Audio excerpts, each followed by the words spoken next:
Y a pas énormément de séries qui sont toujours au top après 5 saisons.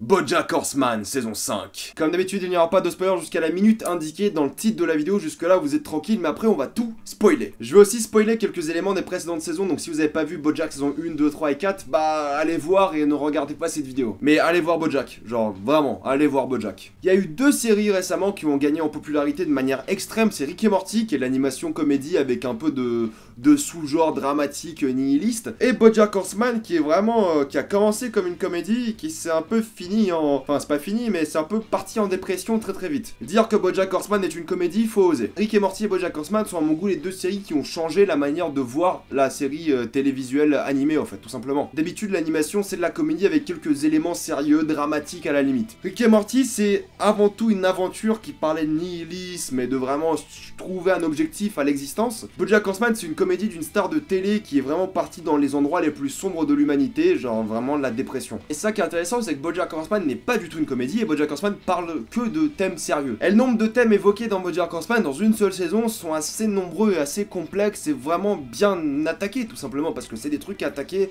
et c'est pas facile à faire. Je parlerai en détail en spoiler mais il y a quelques thématiques et quelques événements de cette saison qui ont été très touchants, très émouvants et qui sont vraiment très bressons quoi tout simplement. Faut que j'arrête de dire bresson par contre. Non mais qui sont vraiment très sombres et très touchants quoi. Ça marche bien. La qualité de BoJack Horseman c'est avant tout de parler de vraiment de dépression et en fait avec le temps, on s'est dit que 5 saisons à parler de dépression, ça va être lourd, faut se renouveler. Et même si les 3 premières saisons parlaient vraiment de la vie de BoJack Horseman, sur ses habitudes et c'est vraiment sa dépression, la saison 4 a commencé à trouver une solution à sa dépression pour arrêter de parler de ça, tout simplement. 3 saisons qui parlaient que de dépression, c'est vrai qu'on pouvait se faire chier. On s'est pas du tout fait chier, mais la 4ème a vraiment changé la donne en sortant BoJack de sa dépression, en fait. Enfin, c'est compliqué parce qu'il est pas vraiment sorti de sa dépression, mais ça a joué beaucoup là-dessus. Vraiment, la manière de retrouver le droit chemin, en fait, de sortir de cette phase très difficile. Et la saison 5, au fait, se passe autour de BoJack Horseman et de ses nombreux acolytes et amis et personnages secondaires. Et dans cette saison, on parle très peu de dépression en fait, on parle de quelque chose de nouveau. Mais on parle vraiment d'un mec qui a retrouvé du travail, qui revit sa vie tous les jours de manière assez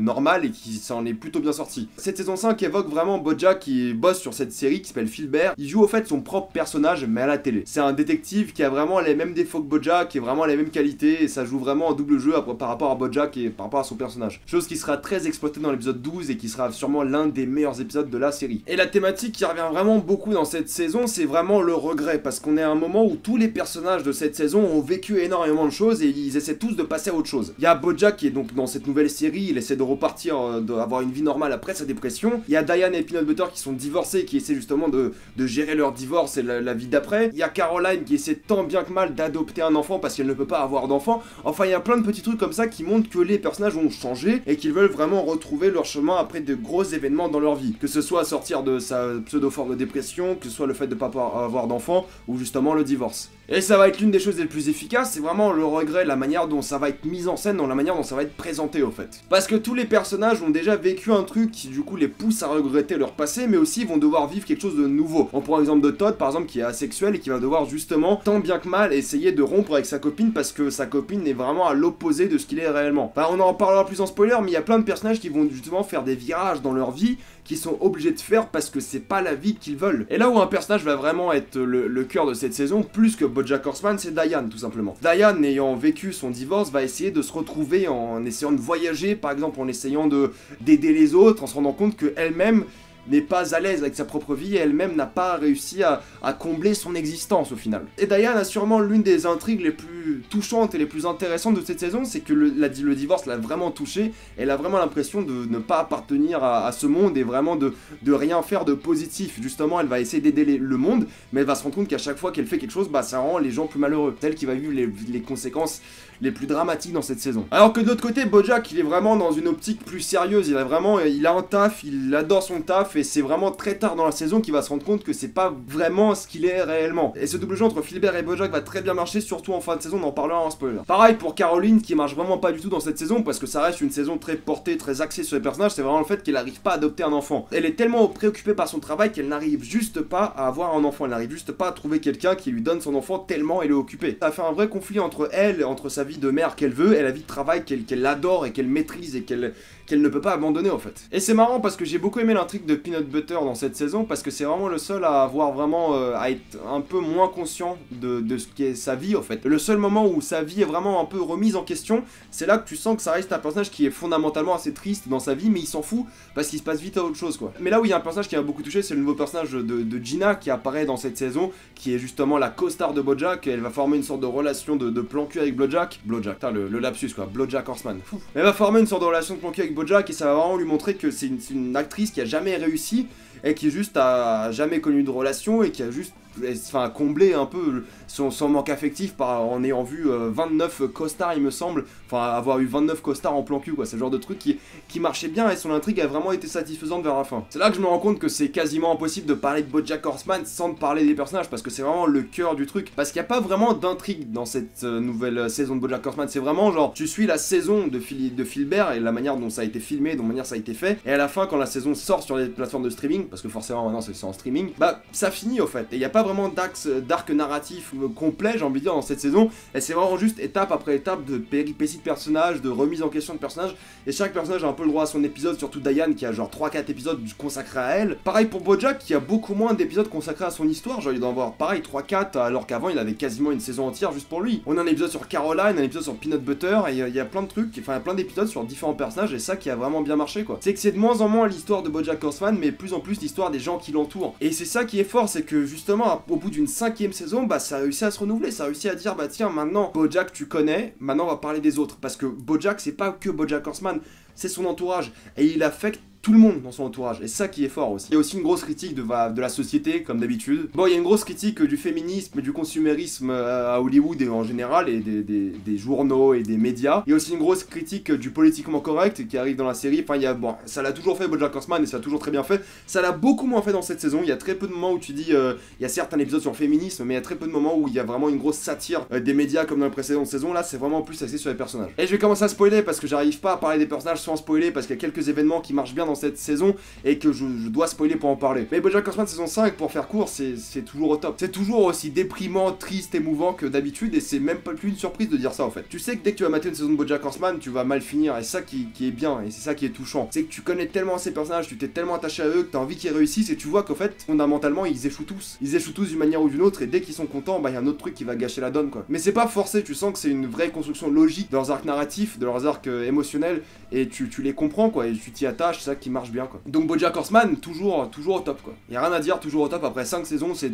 toujours aussi bien, et y a rien de mal dans cette saison quoi. Y a rien de moins réussi que d'autres. Y a toutes les intrigues sont satisfaisantes et tous les personnages ont une conclusion satisfaisante, et t'as hâte de voir la suite quoi. T'as hâte de voir la saison 6, 7, 8, enfin ils peuvent en pomper encore beaucoup parce que là ils sont vraiment en relation dans un autre délire qui peut très bien marcher quoi. Bon, je vais arrêter de parler de ça et je vais spoiler les personnages, leurs intrigues et tout ça. Donc si vous avez pas vu la série, allez la voir, et sinon bah restez parce qu'on va spoiler.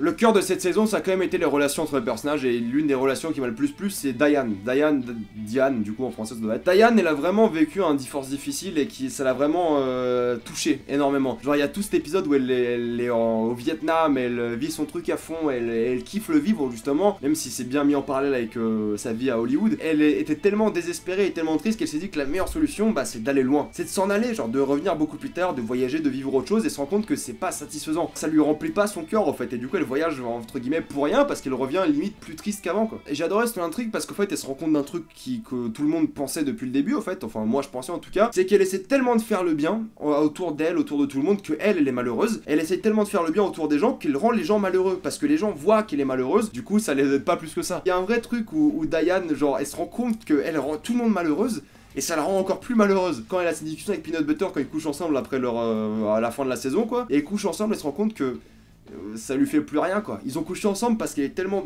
au bout de sa vie que bah plus rien ne marche quoi. Et c'est vraiment Diane qui est en train de rentrer dans cette dépression, et c'est justement à la fin quand elle aide BoJack Horseman à aller dans le truc de rehab, il y a ce plan à la fin, il est en voiture et dans le soleil, et tu sais vraiment pas si elle va revenir en fait. Je l'ai vu un peu comme une fin ouverte cette fin de saison, genre tu vois Diane, un peu cette lumière, ce soleil qu'elle voit dans sa vie parce qu'elle a enfin aidé quelqu'un de manière positive, mais de l'autre côté tu vois qu'elle rentre dans l'obscurité quand elle rentre dans ce tunnel, et tu sens que là elle va vivre une vie assez merdique en fait quoi. C'est là qu'elle va vraiment plonger dans les tréfonds de cette dépression, et elle va avoir du mal à s'en sortir quoi. Pour moi c'était vraiment son dernier rayon de soleil avant un long tunnel qui va la pousser vraiment à bout. Et j'ai hâte de voir où ça va la mener dans la saison 6, même si ça m'étonnerait pas, enfin ça va pas arriver, mais ça m'étonnerait pas juste de plus la voir quoi. Qu'elle soit partie pour de bon, qu'elle disparaisse de la vie de Bojack, de Peanut Butter et de qui que ce soit, parce que en fait elle marche pas dans leur vie. Elle aide tout le monde, mais elle arrive pas à s'aider elle-même, du coup ça marche pas. Du coup c'était une intrigue assez touchante quoi, et assez émouvante. Et cette fin là vraiment, c'était poignant quoi. C'est bizarre la manière dont Diane était l'une des personnes les plus positives de la saison. Au fur et à mesure, bah, s'est rendu compte que non, c'est pas vrai. Non, c'est pas vrai, c'est pas l'une des plus positives, et loin de là, c'est l'une des personnes les plus déprimées de cette série, et on l'a bien vu quoi. Au sujet de BoJack Horseman, faut admettre que c'est lui qui a eu le moins de temps à l'écran, limite, il était toujours là, mais au final, c'était pas son histoire à lui cette saison, il y avait quelques épisodes par-ci par-là. Faut évidemment parler de cette fin-là, de ce jeu avec Philbert, où il se rend compte qu'il est complètement drogué, sous-opiacé, et il commence à devenir complètement parano, il commence à avoir des hallucinations, il commence à devenir violent, émotionnellement instable, et il y a ce jeu qui se forme avec Philbert et tout, et il se rend compte que il est ce personnage, parce qu'il y a le set ressemble à sa maison, tout est mis en corrélation pour que son personnage soit BoJack Horseman. Et vu que c'est Dagan qui écrit un peu le scénario de la série qui prévoit justement, elle met en parallèle BoJack et son personnage et se rend compte que BoJack est le personnage et vice versa quoi. Et du coup il perd un peu la tête et c'est un épisode très très marquant. Et à la fin justement quand il voit ce gros ballon BoJack, il se reconnaît plus quoi. Il se reconnaît plus et c'est vraiment là la première fois je crois que de cette série où il se rend compte que c'est pas bien. Il se rend compte que sa vie peut pas continuer comme ça, quoi. Et du coup, là, au lieu d'essayer de retrouver, je sais pas, une sorte d'amour perdu ou d'amour pour la série, pour le travail, il se rend compte que le travail, en ayant une série à succès, ça marche pas. Il se rend compte que la drogue, ça marche pas. Il se rend compte que l'alcool, ça marche pas. Les plans cul, ça marche pas. Il a besoin d'aide. Il a besoin d'aide de professionnels, quoi. Et c'est la première fois qu'il se rend compte et... Enfin, j'ai envie de dire, enfin, il s'en rend compte quoi. Ça a beaucoup joué sur ses regrets et justement vu qu'il est sorti de sa dépression, ça a beaucoup joué sur le fait que ça reste quand même s'il est sorti de cette dépression, ça reste un peu avec lui justement parce qu'il aurait pu faire mieux, il aurait pu vivre mieux et il regrette vraiment toute sa vie quoi. Ouais non, BoJack c'est l'un des personnages les plus difficiles sur lui-même, les plus marquants et les plus touchants parce qu'il se rend compte qu'il a vraiment passé une vie de merde quoi, il a jamais été satisfait de sa vie et là, première fois de son existence, il va demander de l'aide quoi. Et c'est ça qui était très touchant.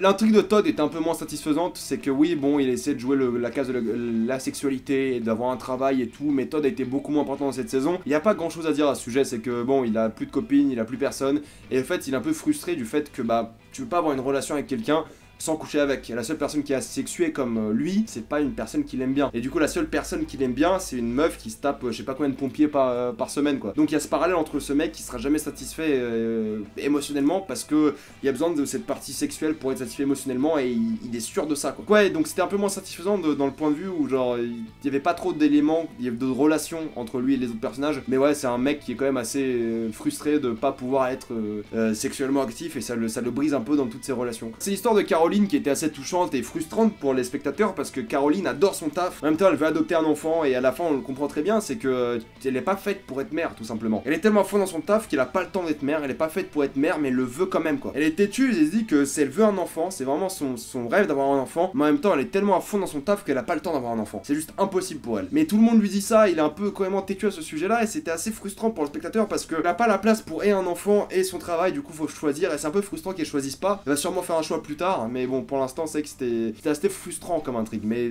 dans le bon sens du terme. C'est Gina qui m'a plu beaucoup, cette femme qui a enchaîné les plans cul pour au final avoir un mec qui vient la revoir, un mec qui est venu pour les mauvaises intentions, il est venu voler sa drogue, BoJack est venu lui voler sa drogue, et lui dit ouais, faut qu'on finisse ensemble, et tout, alors que BoJack le pense pas du tout, et Gina, c'est la première personne qui vient la voir en lui disant faut qu'on finisse ensemble. En plus, c'est la première fois qu'elle est dans une série à succès, qu'elle est bonne actrice dans la série, et que ça lui fait bizarre après tant d'années, après qu'elle a 39 ans, je crois, et je sais pas combien de rôles, c'est la première fois que ça marche, et elle est contente, et BoJack va tout ruiner en l'étranglant et en gâchant sa vie, quoi, au final. Mais oui, bon, après, on verra comment va s'en sortir Gina, mais elle était très touchante, en fait, d'avoir recours à en fait de pas cacher son émotion par ses plans cul et à la fin quand il y a un plan cul qui vient la voir fait faut qu'on finisse ensemble, elle est un peu touchée, elle est contente, elle le vit à fond, dommage qu'elle est tombée sur le pire des fils de pute qui est BoJack Horseman. Donc Gina elle est vraiment très attachante et on aurait aimé en voir plus, mais bon c'est compréhensible qu'elle sera bien plus présente dans la prochaine saison en tout cas, c'est sûr. Bon, pour finir, parce que c'est quand même assez difficile de parler de BoJack parce que c'est une série assez déprimante et juste à y penser ça déprime les gens, mais il y a 3 épisodes qui étaient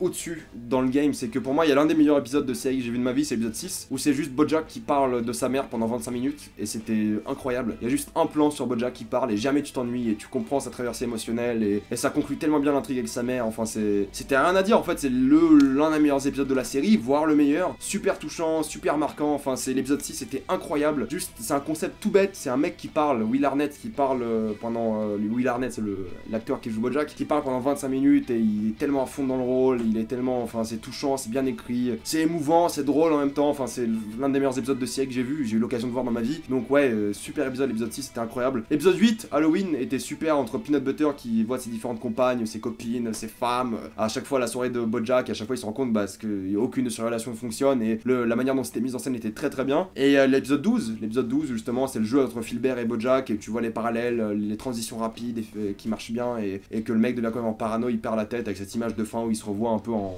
ballon gonflé, mais où il se remémore un peu ce qu'il est réellement. C'est là qu'il décide d'avoir de l'aide, quoi. Donc ouais, Bojack Horseman, une série bien déprimante comme d'habitude, mais c'est ce qu'on veut quand on regarde Bojack Horseman. Donc ouais, c'était bien, c'était vraiment bien. Donc voilà, comme d'habitude. La critique de la déprime. Pensez à vous abonner pour plus de vidéos, aller voir mes analyses, mais pourquoi c'est génial, mes autres critiques, on va faire plein de trucs à voir sur la chaîne. Pensez à me suivre sur Instagram pour des critiques exclusives, Twitter, Facebook, et moi je vous dis à la prochaine fois. Salut à tous.